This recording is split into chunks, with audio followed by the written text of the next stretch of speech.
name is Pat, and I'm an alcoholic, and grateful to be sober. I'm grateful to be here, and welcome to Zoom. You know what I mean? It's so weird. You know, it's like, man,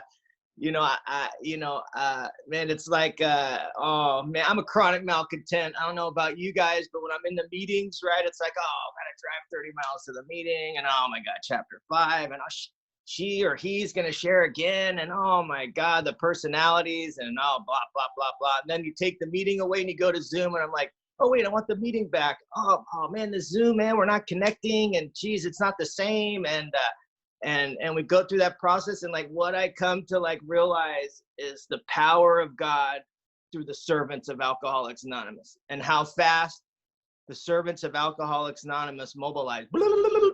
Zoom connected, you know what I mean? And I'm just forever grateful for those that continue to show up to Alcoholics Anonymous. I want to thank Teresa. I forgot who asked me to talk, and I apologize, but thank you for letting me participate in my recovery. And the topic is or the power of God in the here and now. And it's I'm just like everyone else in the world, I'm just overwhelmed with tons of emotions and sadness. And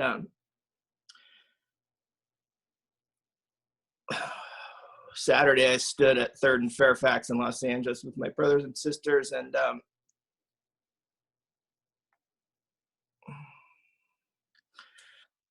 I had to do some inventory today, and I had sat with my therapist and did some work, and I'm just like exhausted. My body shut down completely, 100% emotionally, mentally, and physically.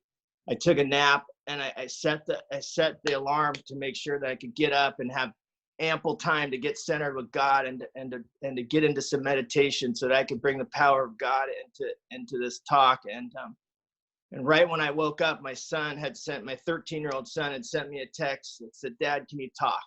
And I was sleeping, and then it said, "Hey," and I called him, and he's experiencing a lot of anxiety and a lot of sadness and a lot of hurt and a lot of what's going on and not understanding. And so for 30 minutes, I sat with him and brought God into his life, his relationship with God into his life. And we talked about God. And then I'm like, oh my God, was I like, you know what I mean? Because it's Zoom, are you supposed to wear a tie? Not supposed to wear a tie? Is this a meeting that is structured or not structured? And then I'm like, zing, you know what I mean? And then I'm like, oh my God, what would my sponsor do? Okay, make me wear a tie. It doesn't matter, put it on, and then I sit in with you guys and we read the preamble, and all of a sudden I just take that deep breath when I know that I'm amongst people that understand the insanity that can go on in this mind, and I'm super grateful that I have the opportunity to be here with you. My sobriety date's October 23rd, 2002. I have a sponsor. His name's Mike Socchio, and I have a home group, and my home group's the South Coast Speakers Meeting of Alcoholics Anonymous. We meet on a Wednesday night in Laguna Beach when we can physically meet, and now we meet at Zoom at 7, which is weird to say, but that's, and I love my home group. My home group, our first meeting was in February 1946. And there's a lot of history in my home group. And I remember when I walked up to my home group, I was met by a man by the name of John Ackerland, and he had 40 something years at the time. And I remember him putting out his hand, and he said, "Welcome to Alcoholics Anonymous, kid." He didn't care where I had been, who I had done it with. Was I an alcoholic? Was I not an alcoholic? What I had done. All he said was, "Welcome to Alcoholics Anonymous." And he brought me into the middle of the meeting, and it seemed like there was 5,000 people. There was really only about 175, but it seemed like about 5,000 people. And he took me in the second row on the right-hand side, and he sat me in the middle of giants, and guys like Lynn Wilder and Frank O'Rourke and Tommy Whalen and men with a lot of sobriety, a lot of pillars in our community. And he sat me in the middle of them, and they just told me their stories. They sat and they told me their story. And I'm so grateful that Alcoholics Anonymous is a storytelling society. We come here and we tell our story, and something happens spiritually, fellowship of the Spirit. Something happened internally in me in that moment when they started telling me their stories, And then the meeting started, and they were real structured and they were real serious, you know, and I got like anxiety, and I'm like vibrating. I had like 0 hours, you know what I'm saying? And I'm like, you know what I mean? And I remember John putting his hand on my leg, and he'd say, "Don't forget to breathe, kid." You know what I mean? Like, oh yeah, breathe. Here and now, you know, breathe in God, breathe out fear, you know, and I'm like, whoa, you know what I mean? And then all of a sudden she like started walking across, and I'm like, I got to go to the bathroom, you know what I mean? And John's like, no, put his hand on my leg. He said, we don't go to the bathroom during the meeting. You go before and you go after, you know? And then the next week I showed up, and I'm a firm believer that my character defects kept me doing what you wanted me to do because I wanted John to like me. And I remember running up to John, and I sat next to him, and I wanted to hear those stories from those old timers, you know, because I felt safe there. You know, I felt safe. And the girl came up and she said, we want you to read the 12 traditions. And John's like, he's not reading the 12 traditions, you know, and my feeling was hurt, you know what I mean? And I looked at him, and he said, yeah, you're not dressed appropriately to be behind the podium. Next week, show up with a collared shirt. Maybe we can get you up there. And next week I showed up with a collared shirt, and then they didn't ask me to read. And then I was resentful they didn't ask me to read, you know, and I remember after the meeting, I was like, John, I'm having a hard time sleeping, you know, and I was waiting for him to tell me, you know, go home and read the big book. That'll put you to sleep, you know, because I had heard other people say that, you know.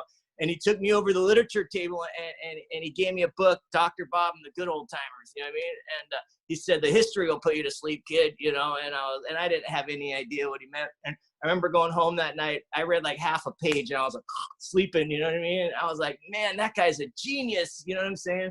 And, you know, but what I'll never forget is the unconditional love that man showed me, you know?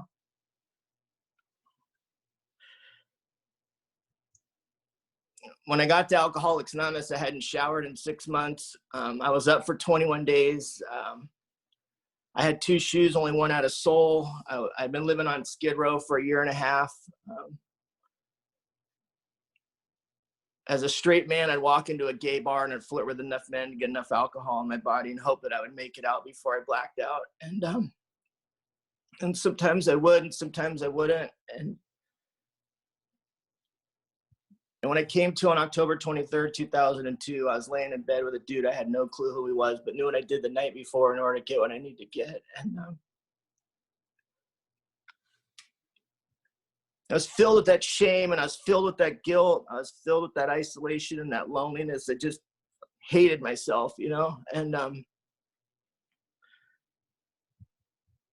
it wasn't the first time, you know, that had happened. It was a daily routine for me. I'd come out of a motel. I was sexually assaulted by 3 men. I came out of a hotel, and I remember I didn't know if it was 5:30 in the morning. I know it was 5:30 in the afternoon, and I know that if I can just get to the liquor store and get a pint of tequila, everything would be all right. And I would get to the liquor store, and it was obviously 5:30 in the morning because there was other people waiting outside to get in, and we'd sit there outside and make that promise, and I'd make those solemn oaths that this time was going to be different. You know what I mean? And I remember that there's 2 locks on the door, and I remember I'm opening the first lock, and I remember opening that second lock, and that door kind of just opening just a little bit, like the air just push it. And I would get that sense of ease and comfort, just knowing that I was going in. And I remember going in and getting that pint of tequila and twisting the cap and tossing it and drinking half of that pint down. And I get that, the same feeling that I got when I was sitting with you when I heard the preamble, and something inside of me would click, and I'd be back down the street. And maybe it was a day, maybe it was 2 weeks, maybe it was a month, but I'd be back at that motel knocking on that same door that I just got sexually assaulted out of, knocking, begging to get back in. And they let me back in, and the same thing would happen day in and day out. And I'd go to that same liquor store, and I'd make that promise, this time it's going to be different. And I didn't know what alcoholism was. I didn't know that I suffered from a spiritual malady. I didn't know that when I put alcohol into my body, I couldn't stop. I didn't know that I had a mind that always drove me back to alcohol. And every time I would go to Alcoholics Anonymous, they would ask if there was any newcomers, and I'd raise my hand and I'd say, my name is Pat and I'm an addict. And people would look at me and just like, you're not supposed to be here, you're an addict. And I'd leave AA and I'd go out there and I'd die.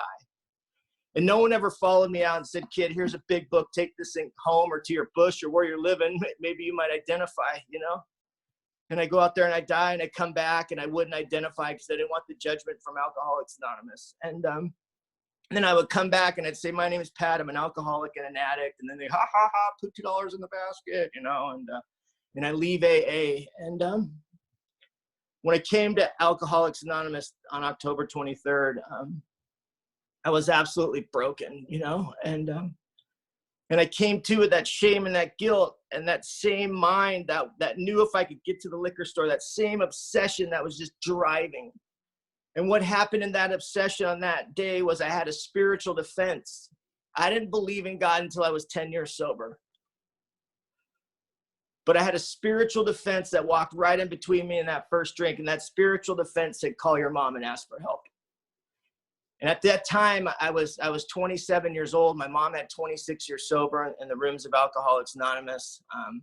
And I called my mom and I said, Mom, I need help. And she said, I can't help you anymore.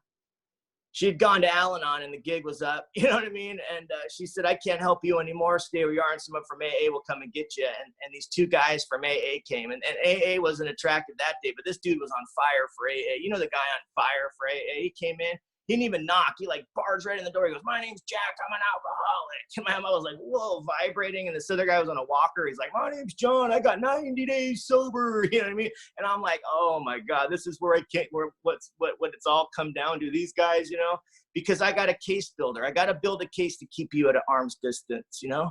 I got a case builder that's telling me my case is different. I'm different. I'm not like you. And that brain is going, you know what I mean? And I know that brain is going to protect me from being hurt, you know, but I didn't know that at the time.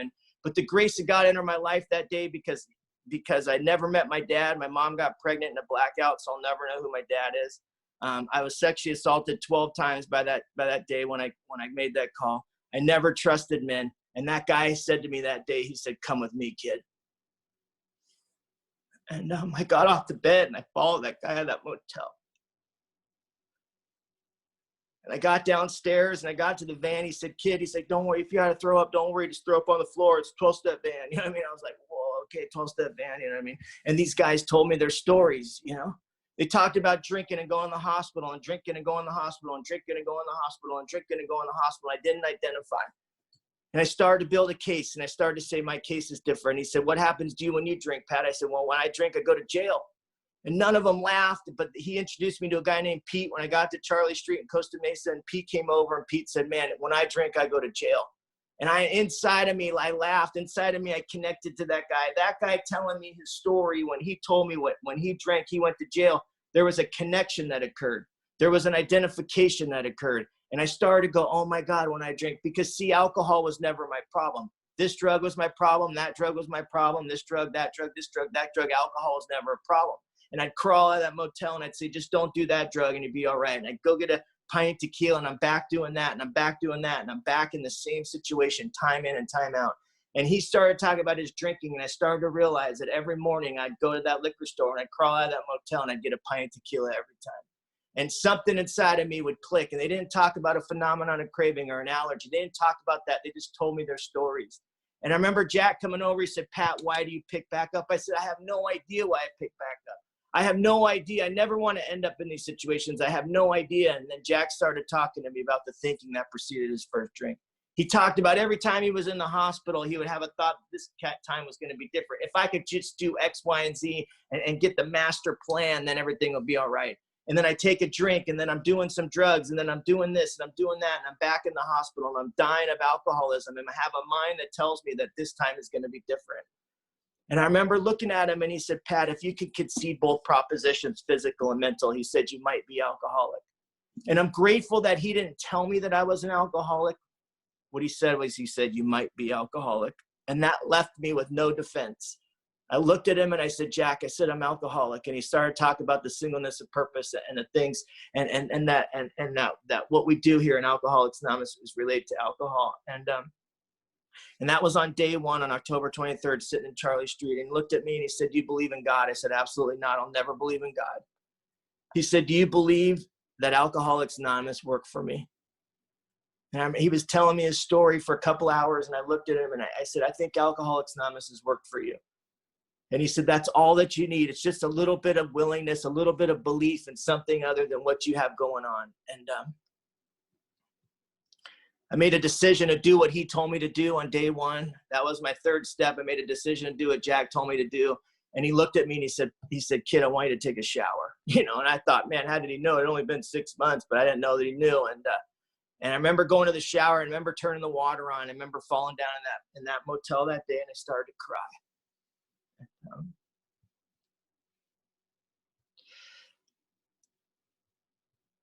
I don't know how long I was there, if I was there an hour, 30 minutes, what. But that guy walked in that day, that detox, man, that dirty floor, and that man got on the floor with me, and he held me down there. He held me, he said, I love you, kid. He said, it's going to be all right, kid. It's going to be all right. And something inside of me shifted, man. Something I know spiritually shifted in me. And I remember just turning and looking at him. I remember looking into his eyes, and he looked right into my soul, and he said, kid, I love you. He said, I want you to stand up. And I stood up, and he took off my shirt, and he walked me into the shower, and he held on to me. And the man took a washcloth, he took a bar of soap, and the man scrubbed my back. I had never felt love from another human being until that time. I was 27 years old. For the first time in my life, I felt love from another human being. And that's the unconditional love that I feel in the rooms of Alcoholics Anonymous. It's the unconditional love that when I sit knee to knee and read the book, when I walk into the room, when I hear the music of Alcoholics Anonymous, the laughter and the camaraderie, right? That unconditional love that we have for one another, the unconditional love that will go to the end of the earth for one another, and that's what I was given on day one. And I went through the 12 steps of Alcoholics Anonymous. I was already making amends at 90 days, and I made amends to my mom, and she said, all I want you to do is I want you to get in the middle of AA and help people. And I had to pay the money back. Jack made me pay the money back. He made me write a note to my mom, $25 a week, write the notes. And I did that. And I was writing the notes, and I was giving her the money. 5 years. She said, I don't want the money anymore, but I still want the notes. And so I still wrote the notes, and I got busy in AA. And, they said, I got on service committees, and I got service commitments at my meetings. I started sponsoring guys right away, and I got busy in the rooms of Alcoholics Anonymous. And I got into a relationship, and she got pregnant, and my son was born, and my son came out, and I looked right into the eyes of God. Though I did not believe in God, it was like a chisel that knocked the ice off my heart. And I was terrified. I never met my dad. How am I going to be a father? And I'm so grateful for the women, because I would come to Alcoholics Anonymous, and you guys would share the pain of your child's father not paying the child support. And through your pain, I learned how to be financially responsible for my kid. Through your pain of expressing how the father of your child didn't show up for visitation, I learned how to show up for my son. And through your pain, I learned how to be a good father. And I'm forever grateful for the women in Alcoholics Anonymous. But I didn't know that I can love another human being. I didn't know that I could get to that space. And for the first 6 months of my kid's life, I held on to my kid, and I took care of him every day. I was a student, and I had my sponsee over there, and I would call the women, because you'd get the hiccups, and you guys would tell me what to do. You'd say, what do you do when you have the hiccups? I'm like, wait. They're like, yeah, perfect, hang up. And then I would wait, and it would go away. And my kid would cry, and I put him on my head, and he wouldn't cry up there. So we walked around all the time with my kid on my head. And one day I was at my house, and I stood up, and I put my son on my head, and I put my son's head right into a ceiling fan. It was like, whack, whack, whack, And I went, oh my God. And my sponsee grabbed my kid, and I went to the back room, and I got on my knees, and I prayed to a God I didn't believe in. Because the old timers in Alcoholics Anonymous told me, we don't care if you believe or not, pray anyways.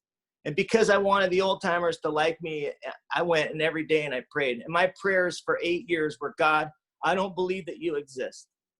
But the old timers tell me that if I pray to you, maybe one day I'll have a relationship with you. I don't know what to do. I just put my son's head in the ceiling fan. Please help me. And I heard a voice in the closet, and I thought I was tripping. Flashback, LSD flashback. It was like, you need to call the doctor. You know what I mean? I was like, whoa. You know what I mean? I remember calling the doctor, and the doctor told me what to do. And I grabbed my kid, and I was holding on to my kid, so scared that I killed my kid, And I'm looking at my kid, and he didn't have anything wrong with him. There was no dilated eyes or whatever happens there. He had a little bump on his head from the fan, a little bruise. But what happened for me was I cared more about another human being than I cared about myself. selfish and self-centered, walked in that door on 10/23/02.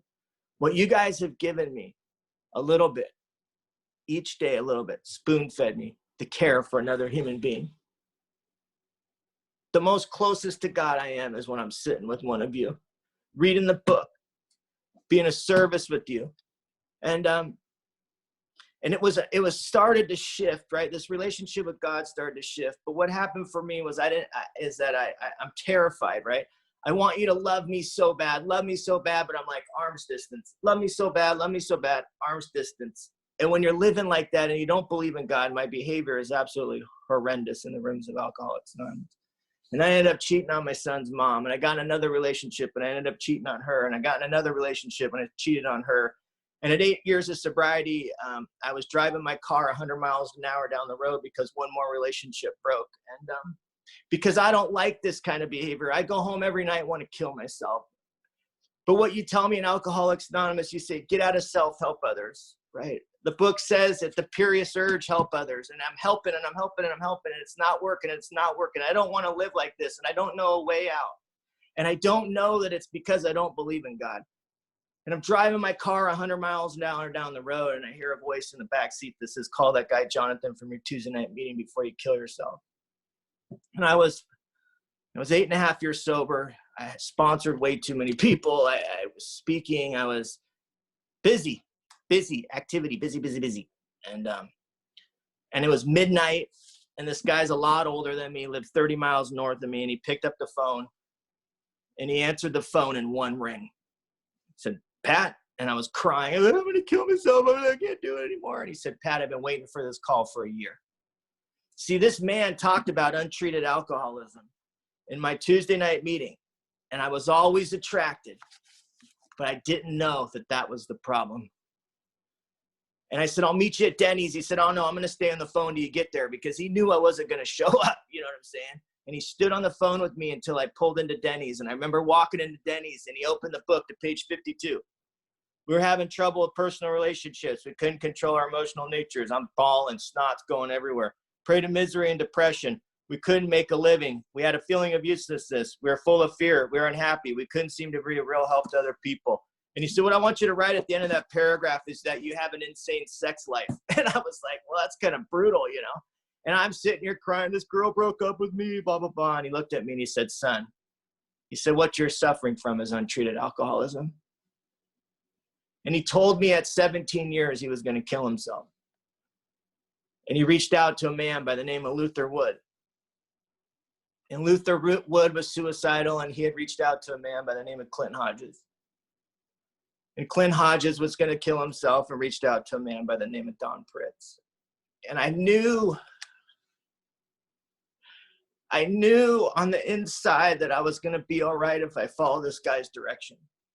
That man that night carried a message of depth and weight. He didn't say to me, you're right where you're supposed to be, kid. He didn't say to me in one of them one-liners like, well, God, no, nothing happens in God's world by mistake, kid. What he did was he shared with me his experience. And we went through the 12 steps of Alcoholics Anonymous, and I had to look at my prejudices towards God. I hated God. He said, kid, I don't want you to get rid of the prejudice. He said, what I want you to do is I want you to set it aside. And I want you to ask yourself deep down within, what is it that you believe? And I started to do this assignment, and I came to believe that God was love. I came to believe that God was this intuition. I had this intuition my whole life. The intuition always said, Pat, go left, and I went right. The intuition said, go right, and I went left. I always avoided God's truth within me. And I remember going to him, and I had to write a vision of sanity of what that looked like in my life, which was really weird. You know what I mean? And then I had to write a list of the things that were blocking me from having a better relationship with God. And there were 7 things on the list, but the one thing that was blocking me was what you guys in Alcoholics Anonymous thought of me. My image in Alcoholics Anonymous as being whatever sponsor, with being a speaker guy, with being whatever it was the thing that was more important. And I had to say this prayer, God, please take me to a place where none of these things are as important as a relationship with you. And I was suicidal from 8.5 years till I was 10 years sober. And I don't mean like I think I'm going to kill myself. I would be up for 7 days at a time. I'd call my sponsor at the end of the cliff. I'm going to jump off. I'm done. I can't do this, you know? And I remember crossing off that last one of what you guys thought of me in Alcoholics Anonymous. And in the big book, it says, in the last analysis, that's where God is found. And in that last moment of analyzing every little thing in my life that blocked me from God, that I stood at a place where nothing was as important to me as my relationship with God. I called my sponsor in the morning. I said, I'm ready to make this third step decision. And I sat down with my sponsor, and I remember him saying a personal prayer. I remember him saying to God, I'm putting Pat's hand in your hand. And I made that decision with God. And I went through an inventory process, and I was suicidal. And I would call my sponsor, and he'd say, meet me at the meeting before you kill yourself. And I was like, oh man. So I'd meet him at the meeting, and then he would say, you know, whatever he would say. And then I'd feel a little better. And then he'd say, how's it amends to your dad coming along? And I'm like, I'm not going to make it. I'm not going to make it. And I would call him, I'm going to kill myself. And he'd say, meet me at the meeting. I'd like to say goodbye to you before you kill yourself. And I'd meet him at the meeting. And one night, about a year into it, I knew, man, if you call this guy, he's going to tell you to meet him at the meeting. You're not going to be able to pull off your deal. So don't call him, you know. And so I pull over on the bridge of the 57 bridge here in Orange County. And I pull over and I get off the bridge and I go, God, I said, you got 10 seconds because I'm jumping off this bridge. I ain't calling that goofy dude from AA. I'm not calling no one from AA. It's me. You got 10 seconds. And I got out of the car and I got to the driver's front seat, front headlight, and my phone rang.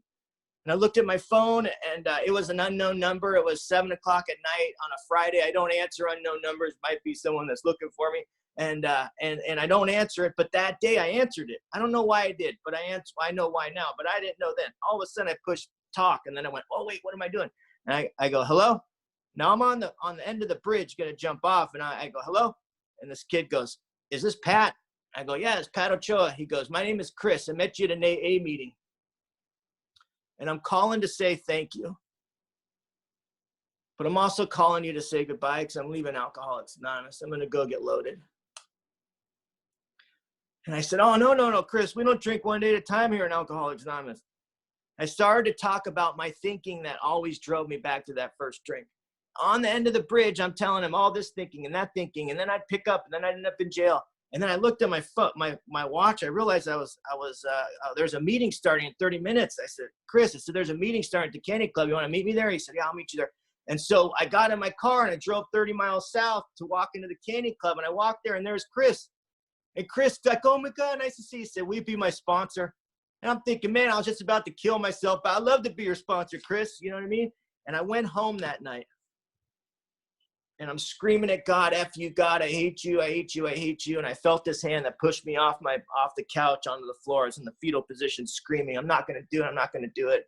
And I started to make amends to a man I never met. I don't have a part in the relationship with my father. My mom got pregnant in a blackout. But where had I been selfish, dishonest, self-seeking, and afraid? In every area of my life. If I only had a dad, I'd know how to be a boyfriend to you. If I only had a dad, I'd know how to be a friend to you. If I only had a dad, I'd know how to show up for work. If I only had a dad, I'd know how to live life. If I only, excuse after excuse after excuse. And what happened for me was the victim was pulled right out of me, and the power of love went deep down within this physical body. When I made that final amends to my father, the power of God went deep down within. And I remember going to my bedroom that night. Right after that, I went to my bedroom, and I hadn't slept in 7 days. I was 130 pounds. I was 40 pounds lighter than I am now. I walked in my bedroom and I fell asleep just like that. Just like that. And I haven't had to act in that behavior since I was 8.5 years sober till I stand here today.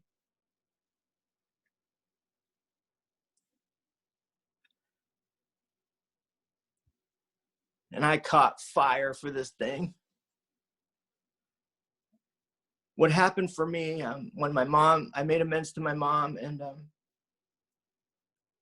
my mom was an active member of Alcoholics Anonymous. My mom rocked an oxygen tank like nobody's business. You know what I mean? A lot of people don't know, one whole lung was scar tissued out from smoking.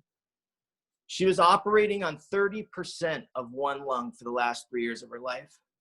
And I'd go every Monday to see my mom and to go to dinner with my son. And my mom was like hugging a cactus. You know what I mean? It was like, and I want her to love me the way she should love me. And she's not loving me. And I bite my nails and she stop biting your nails. And I'm like, got a bouncy leg. I got that, nervous disposition. You know what I mean? She's like, stop bouncing her leg, and she's got 40 years. And I'm thinking, you got 40 years. Like you should be, more spiritual than you are, and I remember telling my friend Michelle Lyon, I said, Michelle, I'm not doing this anymore. I'm not going to dinner with her. She's not respecting me. Rah, rah, rah, rah. And Michelle looked at me and she said, Pat, she's like, you're going to have to teach your mom how to love you. I'm, 40, man. My mom should be teaching me, the 5-year-old, right, how to love. And so I started grabbing my mom because I'm like super sensitive and lovey. And I grab her and I kiss her on the forehead. You know what I mean? She's like, oh, stop, and she'd get all like uncomfortable and I'd just love on her and I'd love on her and I'd love on her. And one time we were in Nebraska, we were speaking and I remember we were speaking at a conference together and we were walking through the airport and I'm an alcoholic, and she can't breathe and I'm like, Mom, just get in the wheelchair. I'm not getting that goddamn wheelchair. I'm like, just get in the wheelchair, Mom. It's going to be easier, that pride. I'm not getting in the wheelchair.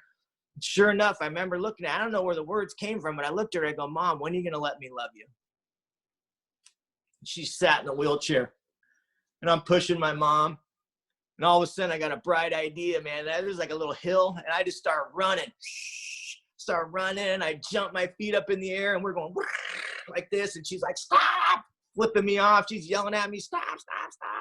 And we got to the bottom and I'm laughing at her and she's just shaking her head. You know what I mean? And you can see like, I'm going to get you back, and I'm thinking, oh man.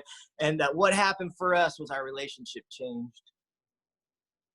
We turned to this innocent, childlike, fun-like relationship. And then I took a shower the next morning and I turned the water on. All this red water comes out. She had snuck in there and put a red dye tablet in the shower head. And she come out of the shower. She said, I got you back, and me and my mom's relationship changed. And my mom would show up to our home group at 5 o'clock for an 8 o'clock meeting to make sure everyone did it right. You know what I mean? And she'd pass a basket the first 5 rows to all my sponsees. They wouldn't put the money in, so she'd shame them for not putting the money in. Then she would flirt with them, and then the next week they'd show up and they'd be like, Patti O, we got the money, and make sure that she saw them put it in the basket, and we had a fun time, And one night my mom went home. She thought she was gonna drown, and rushed her to the hospital. She had a tumor in her heart, and they diagnosed her with lung cancer. And I remember my mom calling me. She said, Pat, I'm going on hospice, but I'm only going on hospice to get off hospice. And I know it's the end, I don't want to believe it's the end. And she goes on hospice, and 2 weeks later, man, she's back at the home group. You know what I mean? I'm like, yeah, Mom, get him. And but that night she went home and the tumor had grown back in 2 weeks. And I went every day to see my mom, and I'd sit there. And my mom said to me one day, she goes, Patrick, she goes, don't sit here and watch me die. She said, go out there and live your life. Just come see me every day, but just go out there and live your life. And I go see my mom, and, I had to go speak in Seattle, and I didn't want to go. I didn't want to miss my mom's last breath. You guys always told me the greatest gift to Alcoholics Anonymous was you saw your loved one take their last breath, and I wanted that same experience. See, I wanted your experience. I never want my experience. I want someone else's experience. And I'm going to go speak in Seattle and be gone for 5 days, and I say a prayer, God, please, what do I do? And the message was loud and clear. You need to go be a service to Alcoholics Anonymous. I don't like that message, so I pray the next day, and same message, go be a service to, and I don't like that message, so I pray the next day, and finally I'm like, all right, I get it. So I go kiss my mom in the head. I said, I'll see you soon, and I left. And 3 days into that 5-day trip, I got a call. They said, your mom's unresponsive. She's not talking. She's unresponsive. You need to hurry up and get back and say goodbye to your mom. And I said a prayer, and the message was to stay and be a service to Alcoholics Anonymous. I called my sponsor, said, that's what you need to do. And it wasn't that easy when I was in it. But that's what happened. And I remember landed in Orange County, and I ran to see my mom, and I walked in the door, and my mom sat straight up, boom, with her arms up out like this. felt spirit walk in that room that day. And I went into my mom's arms and she held me and she said, Patt O, I want you to know you did the right thing. She said, I love you. I love you. I love you. And that was the last words that my mom said. And my mom died on January 18th or January 10th, 2018, and my heart broke, you know. And the first promise in the big book talks about how many thousands of men and women have recovered from alcoholism. The first promise, you know, I've recovered from a seemingly hopeless state of mind and body. But if I don't maintain my relationship with God, that insanity of that first drink will come back.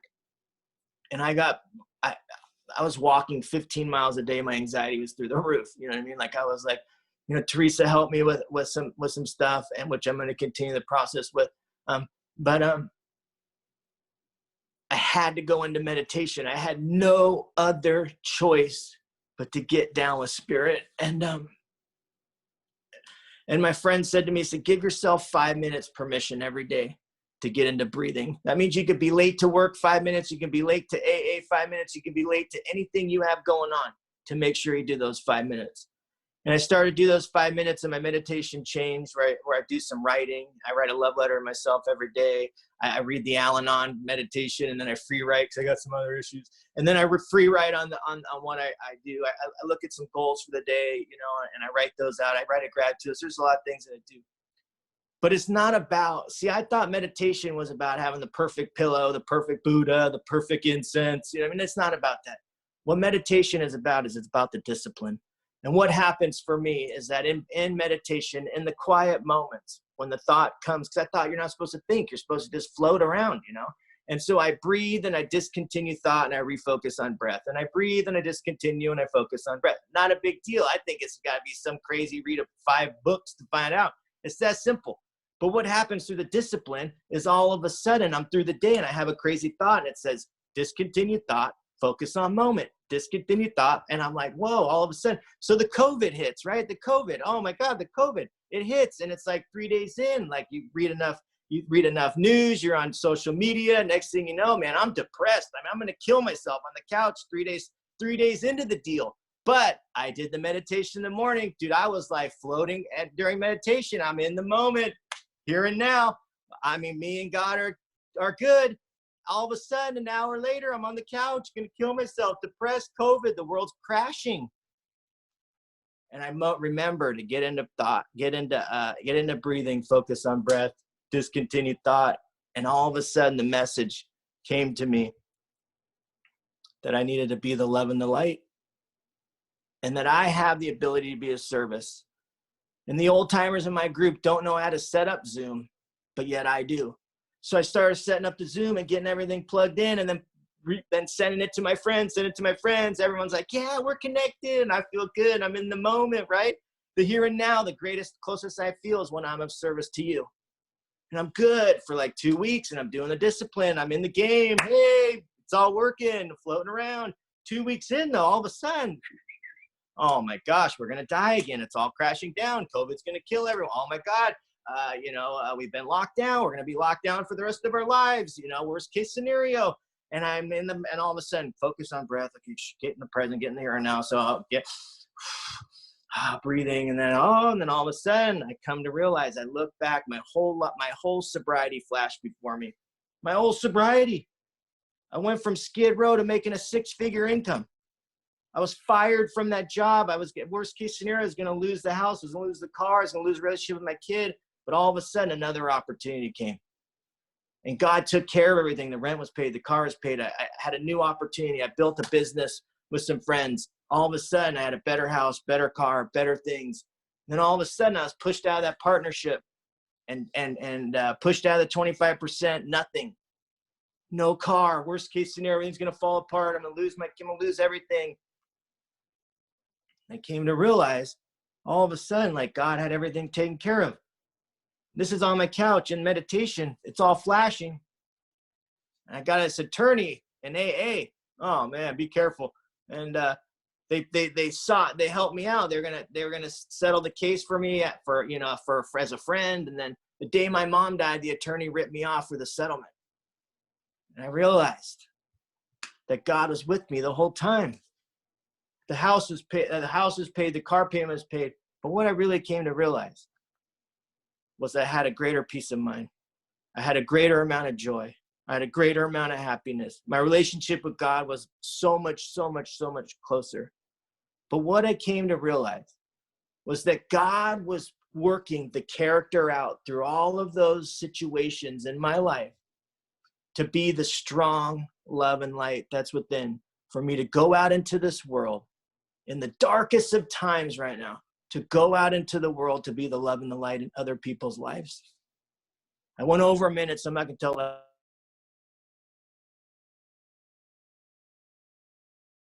Did you mute yourself, Pat? I think you muted yourself.